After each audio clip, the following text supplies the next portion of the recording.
교육부의 글로컬 대학 30사업에 순천대가 선정됐습니다. 순천대는 앞으로 5년 동안 1,000억 원을 지원받게 돼 대학 발전을 위한 기틀을 마련할 수 있게 될 전망입니다. 글로컬 대학 30에서 탈락한 전남대가 충격에 휩싸였습니다. 예비 후보로 지정된 15개 학교 가운데 탈락한 지역 거점 대학은 전남대가 유일합니다. 광주 신세계가 지난 10월 제출한 3차 교통성 검토서가 4개월 전 논란이 된 내용과 별반 차이가 없다는 비판이 커지고 있습니다. 철저한 검증을 약속하던 광주시가 제대로 검증을 하고 있는 것인지 행정사무감사에서 도마 위에 올랐습니다. 전남 9개 시군 지역이 영하권 날씨를 나타내며 올가을 들어 가장 추운 날씨를 보였습니다. 이번 추위는 내일부터 차츰 누그러지다가 모레부터는 평년 수준을 회복할 것으로 전망됩니다. 여러분 안녕하십니까? KBC 8시 뉴스입니다. 역대 최대 규모의 지역대학 지원 사업인 글로컬 대학 30에 순천대학교가 선정됐습니다. 순천대는 올해부터 5년간 교육부로부터 1,000억 원을 지원받게 됐는데요. 반면 함께 예비 지정대학에 올랐던 전남대학교는 탈락했습니다. 먼저 정희진 기자입니다. 순천대학교가 글로컬 대학 30사업 수혜자로 최종 선정됐습니다. 윤석열 정부의 지역대학 살리기 일환으로 혁신적인 계획을 내놓은 지역대학 30곳을 선정해 5년간 1,000억 원의 예산과 교재 특례를 제공하는 역대 최대 규모의 지역대학 지원 사업입니다. 순천대학교는 지역 특화기업의 경쟁력 강화를 도모하는 한편 지역 주민을 위한 고른 평생 고등교육 기회를 확대한다는 계획입니다. 지역과 대학의 동반 성장의 길을 찾아갈 것입니다. 순천대는 대학과 지자체 간 평생교육 플랫폼 구축과 지역기업의 경쟁력 확보 부분 등에서 높은 평가를 받았습니다. 앞서 제출한 기획안에서 순천대는 지역과 산업계, 대학이 함께하는 지산학 협력 구조를 내걸었습니다. 그린 스마트팜과 우주항공 첨단 소재, 애니메이션 문화 콘텐츠 등 3가지 특화 분야의 지역기업을 육성하고 이들 학과를 통합해 운영하겠다는 계획입니다. 이번 선정을 통해 5년간 국고 1,000억 원을 보장받게 된 순천대는 지역 발전을 선도하는 거점 대학으로 거듭나겠다는 포부입니다. 지방시대의 주역으로서 지역민과 함께 힘차게 지방시대를 열어 지산학 글로컬 대학의 선도 모델이 되겠습니다. 도비 1,350억 원 지원을 약속했던 전남도도 지역 연계 발전을 위한 청사진을 제시했습니다. 지역 산업과 연계한 대학의 비전을 완성하기 위해 직접 투자 500억, 공동 참여 사업 849억 원을 전폭 지원하겠습니다. 순천대를 포함해 본지정에 이름을 올린 대학 10곳은 내년 2월까지 전문가 컨설팅을 통해 실행 계획서를 수정, 보완하는 과정을 거치게 됩니다.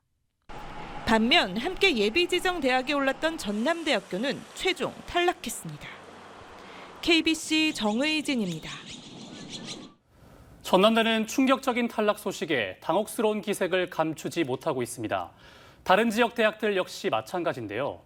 가뜩이나 산업 기반이 뒷받침되지 않은 지역 현실에서 지역 거점 국립대인 전남대와 다시 경쟁을 해야 하는 처지에 놓였습니다. 이어서 정경원 기자입니다. 글로컬 대학 30 사업 선정을 앞두고 기대를 모았던 전남대의 탈락은 충격입니다. 탈락 사유는 공개되지 않았지만 혁신성 등에서 만족할 만한 점수를 받지 못한 것으로 알려졌습니다. 광주뿐 아니라 여수, 화순, 나주 등 전남 지역 캠퍼스들을 아우르는 실행계획서를 내놨지만 실제로는 전남도의 지원 약속을 이끌어내지 못한 점도 불리하게 작용한 것으로 전해졌습니다.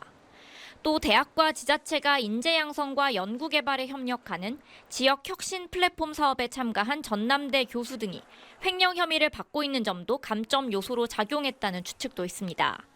충격적인 탈락 소식을 받아든 전남대 측은 부족한 부분들을 보완해 다음 공모에 재도전하겠다고 밝혔습니다.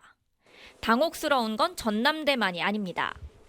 다음 기회를 노렸던 다른 지역 대학들은 향후 공모에서 전남대와 다시 한번 경쟁해야 하는 부담스러운 상황에 놓였습니다. 또 이번에 선정된 10곳 가운데 7곳이 국립대인데다 산업 기반이 상대적으로 우수한 영남권 대학이 절반에 이른 점 등을 감안하면 향후 공모 역시 녹록지 않을 것이란 관측입니다. 산업체하고 뭔가 매칭을 해서 뭘 해보라고 하는데 대학하고 손잡아서 뭘 할 수 있는 기업이 없어요. 이게 막막한 거죠. 운동장 자체가 판 자체가 기울어져 있으니까. 전남대마저 글로컬 대학 30사업에 탈락하면서 가뜩이나 열악한 지역 재정 자립도와 산업 기반을 딛고 내년도 사업 공모에 나서야 하는 지역 대학들의 경쟁은 더 치열해질 것으로 예상됩니다. KBC 정경원입니다. 광주 신세계백화점 확장을 위한 행정 절차가 진행 중인데요. 광주 신세계가 지난 10월 제출한 3차 교통성 검토서가 4개월 전 논란이 된 내용과 별반 차이가 없다는 비판이 커지고 있습니다. 광주시 행정사무감사에서는 철저한 검증을 약속했던 광주시가 제대로 검증을 하고 있는 것인지 도마 위에 올랐습니다. 이형길 기자의 보도입니다. 광주 신세계가 지난 10월 도시계획 건축 공동위원회를 앞두고 제출한 세 번째 교통성 검토서입니다. 광주 신세계백화점을 4배 확장했을 때 주말 시간당 발생 교통량이 1,300대 가까이 증가하는 것으로 나타났습니다. 하지만 광천 사거리 교통량은 시간당 9,205대로 확장을 안 했을 때와 비교해 단 88대 증가하는 것으로 분석됐습니다. 광주시의회 행정사무감사에서도 교통량이 매우 과소평가됐다는 지적이 나왔습니다. 이 추정이 맞다고 가정하면 불과 88대가 증가하는 이 교통량에 대한 근거로 지금 지하차도를 개설해라 이렇게 돼버린 거잖아요. 주차 시설도 논란입니다. 백화점 건물을 4배 확장함에도 늘어나는 주차면은 지금과 비교해 10%, 209면 늘어난 것에 그칩니다. 주차난이 지금보다 더 심각해질 것이란 우려가 크지만 광주시는 향후 교통영향평가에서 보완하겠다는 입장만 내놓고 있습니다. 이후에 건축 허가 과정에서 교통 영향성 평가를 진행할 때 정말로 밀도 있는 검토가 이제 또 이루어지기 때문에 지난 7월 KBC 보도를 통해 이용객은 3.5배 늘어났는데도 교통량 증가는 불과 16%에 그친다는 1차 교통 분석 자료에 대한 비판이 커지자 철저한 검증을 약속했던 광주시. 사실상 세 차례에 거친 검토서 수정에도 내용에 별 차이가 없어 광주시 검증 부실에 대한 질타가 이어지고 있습니다. KBC 이영길입니다. 오늘 전남 9개 지역이 영하권 날씨를 보이며 올가을 들어 가장 추운 날씨를 보였는데요. 이번 추위는 내일부터 차츰 누그러지다가 모레부터는 평년 수준을 회복할 것으로 전망됩니다. 고영민 기자입니다. 두터운 복장의 시민들이 발걸음을 재촉합니다. 모자와 목도리로 중무장을 해보지만 칼바람을 막을 수는 없습니다. 따뜻한 음료도 시린 손을 녹이기엔 역부족입니다. 나왔는데 바람 엄청 많이 불고 완전 차가워가지고 추웠어요. 저번 주까지는 반팔을 입고 다녔는데 이번 주 들어서 갑자기 날씨가 너무 추워져서 패딩 입고 다니고 저희 성남에서 광주로 견학 왔는데 성남보다 광주가 훨씬 더 추운 것 같습니다. 광주 전남 지역에 때이른 겨울 날씨가 찾아왔습니다. 오늘 아침 최저 기온은 구례 성삼재가 영하 6.1도로 가장 낮았고 광주 무등산이 영하 5.3도로 그 뒤를 이었습니다. 광양 백운산도 영하 1.2도 등을 기록하며 올가을 들어 가장 추운 날씨를 보였습니다. 특히 새벽부터 아침까지 여수와 해남, 무안 등 전남 일부 지역에는 강풍특보가 내려질 만큼 강한 바람이 불어 체감 온도는 더 낮았습니다. 이번 추위는 내일부터 차차 누그러지겠습니다. 내일 아침 기온은 나주 0도, 장성 1도, 광주 3도 등으로 대부분 지역이 영상권을 회복하겠습니다. 15일부터는 이동성 고기압의 영향을 받아 평년 수준을 회복하겠습니다. 당분간 전남 내륙을 중심으로 아침 기온이 0도 내외로 낮기 때문에 건강관리에 유의하시기 바라며 농작물 저온 피해가 없도록 대비가 필요하겠습니다. 이후 수능이는 목요일까지 평년 기온을 유지하겠지만 수능 당일 낮부터 광주 전남 지역에 5에서 30mm의 비가 내리는 곳이 있겠습니다. KBC 고영민입니다. 광주에 최근 인플루엔자 환자가 급격히 증가하고 있습니다. 광주광역시는 10월 5주차 기준으로 외래 환자 1000명당 인플루엔자 환자 수를 나타내는 의사 환자 분율이 30명으로 일주일 전과 비교해 약 170% 증가했으며 이는 유행 기준 6.5명의 4배를 훌쩍 넘는 수치라고 밝혔습니다. 특히 7세부터 12세 아동 청소년의 의사 환자 분율은 95.2명으로 가장 높은 증가세를 보였습니다. 지난달 배추값이 폭등하면서 김장을 앞두신 분들 걱정이 크실 텐데요. 산지의 가을 배추 작황이 나쁘지 않아서 일시적인 현상에 그칠 것으로 보입니다. 배추 가격은 예년과 비슷한 수준을 보이거나 김장철에 맞춰 본격적인 출하가 이뤄지면 오히려 가격이 떨어질 것으로 예측되고 있습니다. 이동근 기자가 보도합니다. 해남 화원면의 가을 배추 재배지입니다. 푸릇한 배추가 속이 꽉 차게 연글고 있습니다. 배춧잎에 병이 발생하거나 누렇게 탈색된 것들이 없이 예년과 다름없이 잘 자라고 있습니다. 현장 조사에 나선 한국농촌경제연구원은 앞으로 가격 폭등의 요인은 없다고 봤습니다. 배추 가격 상승은 경기와 강원 등 고랭지 배추의 작황 부진으로 인한 일시적인 현상으로 해남 등 가을 배추 주산지의 출하가 이루어지면 예년 수준을 회복할 것으로 분석했습니다. 경기와 강원, 충청 지역의 작황은 다소 떨어지지만 가을 배추 출하 비중이 가장 많은 전남의 상황이 좋아 문제될 것이 없을 것으로 내다보고 있습니다. 전남이나 전북은 생산량이 평년작이라 큰 어려움이 있고 배추가 잘 익어가고 있네요. 근데 문제가 되는 거는 충남하고 충북 쪽에서 약간 좀 어려움이 있었지만은 고냉지 채소에 비해서는 김장 배수 상태가 좋기 때문에 소비자는 한숨 돌릴 수 있겠지만 농가의 걱정은 큽니다. 반짝 올랐던 배추 가격이 다음 달 출하량이 늘어나면 급격히 하락하지 않을까 우려되기 때문입니다. 공산품은 지금 예를 들어서 10년 전에 100원 하던 것이 1000원 해도 그렇게 안 떠들어대잖아요. 지금 배추값은 20년 전이나 지금이나 거의 비슷합니다. 정부의 대응도 불만입니다. 해가 다르게 치솟는 공산품과는 다르게 농수산물의 가격이 오르면 비축 물량을 방출하기 때문입니다. 해마다 올라도 걱정, 떨어져도 걱정인 배추 가격에 안정적인 시스템 구축이 절실합니다. KBC 이동근입니다.